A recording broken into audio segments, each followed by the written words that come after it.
It's a late night working dirt special. You guys ever want to move something big and heavy, like a Scout, International Scout, or a piece of furniture, just something heavy? Well, I'm sure you've tried skateboards, furniture dollies, your friends' backs, you name it. I've been there too. Well, I've been thinking for a long time, all right, I could buy, for example, moving a car, a bunch of little auto dollies, like the ones at Harbor Freight, you know, but those are kind of just mediocre and they get maxed out easily. So I finally bit the bullet and we're gonna make a huge furniture dolly. So stick around.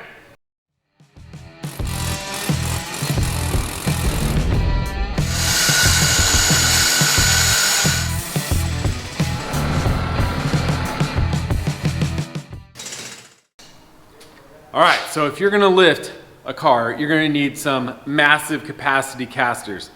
And this is what we chose.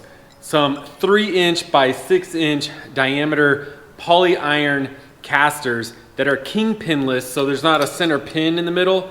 It's got an encapsulated bearing situation going on, and it has Zerk fittings inside the wheel and right here in the axle. It's a 3/4 axle. These things are rated to hold like 2,100 pounds. So if you have 4 of them, that'll be 8,400 pounds, which is plenty to move a car, but we're not moving a car today. We need to move a shed tomorrow morning early from Lowe's because my sister wants to get a chicken coop for our house. Check out our KOA Camp Build Whatever series. And we want to get farm animals and all that good stuff. But in order to have chickens, you got to have a coop, right? So Lowe's was having a half-off deal on these sheds, and I said, why not turn a shed into a coop?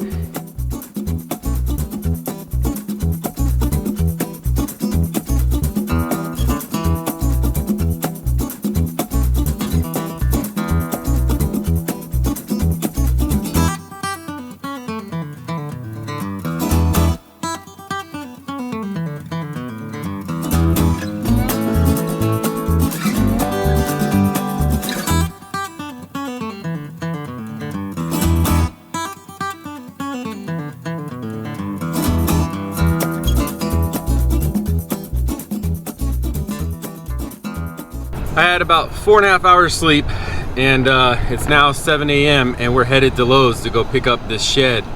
And I think it's gonna work out as planned. I just need to get over how much I spent for these casters. They were godly expensive, but I've been wanting to get them for a long time, and I know they'll be worth it for all the other projects I'll have. There she is. Look at that deal right there. And we got 10% off. So we're gonna put the ramps out and get this dolly unloaded. Oh, you mother effer. I knew that was gonna happen. Not enough card space.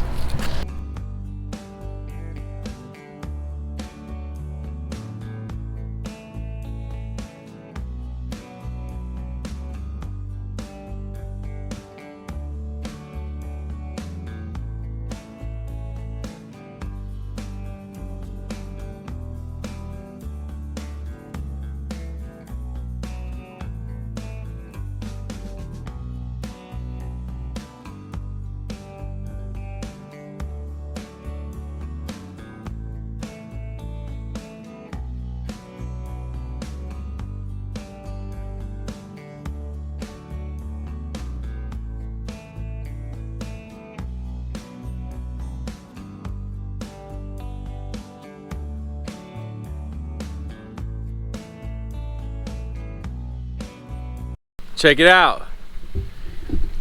It all made in one piece. We just had to stop once to tighten straps and screw our supports down, which I knew I should have done in the first place because if you have any little hop, they might come loose, but I ran out of screws. So luckily Home Depot was like right down the street. So I grabbed some longer screws, screwed down the supports, and we made it just fine.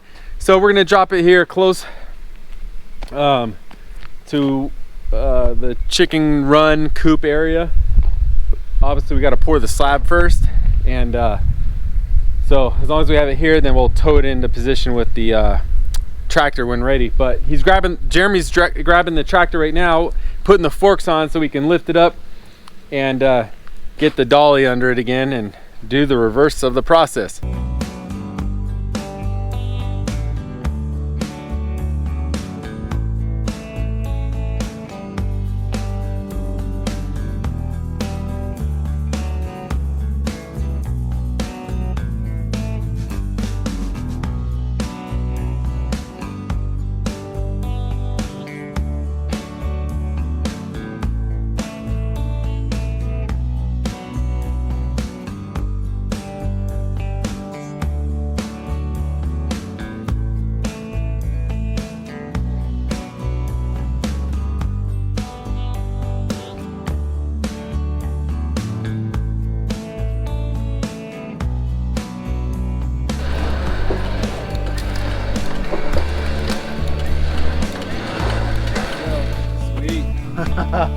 That was like butter, man. Yeah. And remember, we can refine this process, all right? Don't be too critical. That's definitely a like and a subscribe, right? And a share if you're really feeling good. So like all things, when you have one successful thing, you want to one-up it. So Jeremy wants a bigger shed now. He already wants the 8x12.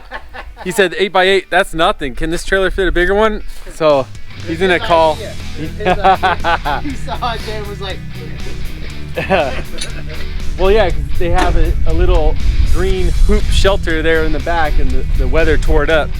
So I'm down. The dolly can hold it. So tune in next time. We might be doing this for a living now. yeah, like my job better. So yeah, as you can see, we're doing another shed because Jeremy is not satisfied with just one, and he liked the process so much he found another one. So the other one was 8x8, this is 8x12.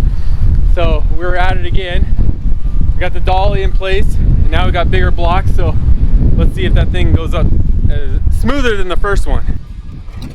All right, so since this second shed was on a whim of picking up, we're just kind of having to work on the fly here. So without beefing up the dolly, we're gonna see some bending stress right in the middle of that 2x8. So we added some 2x4s just to help keep it from arching, but we're definitely gonna pray that it doesn't crack right there because all the weight's on these stringers, and that's a really good 2x8. So it's definitely gonna bow, so we put those there. And we're gonna push this wood to its limit. Yeah.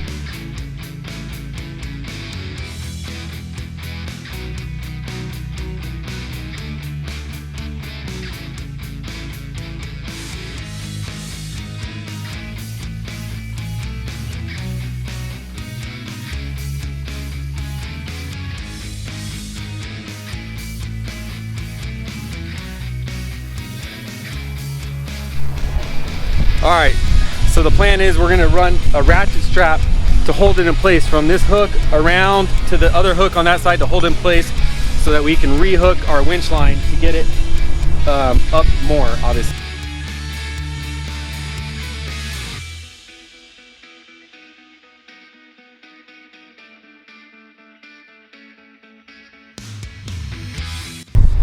All right, we're looking good. We just want to be a little more forward so we have tongue weight, which is good.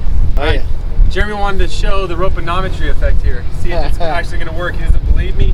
It's worked every other time, and it's not that heavy of a load. So let's see. We got it going up and over. See how strong those little pins are. Yeah. We don't have enough real estate here or enough line length to pull it from here to there. Plus, it's putting a lot of down pressure. So this should be good enough to get it our last 2 feet. All right.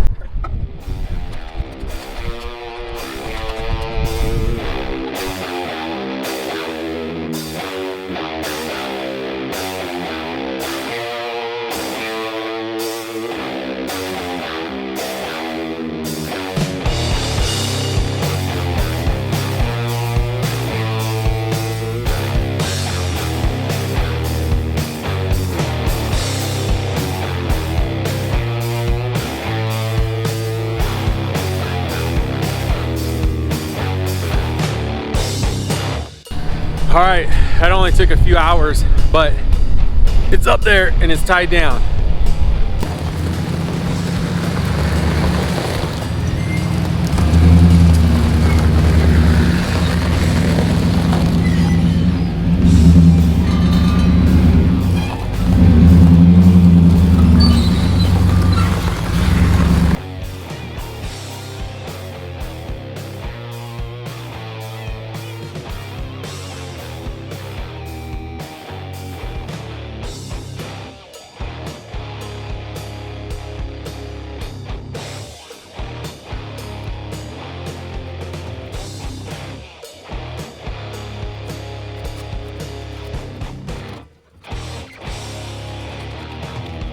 now that we're on the rock, now the plan is to pull the truck forward.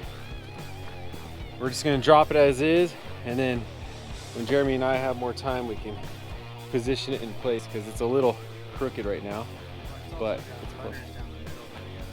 Take off, yeah.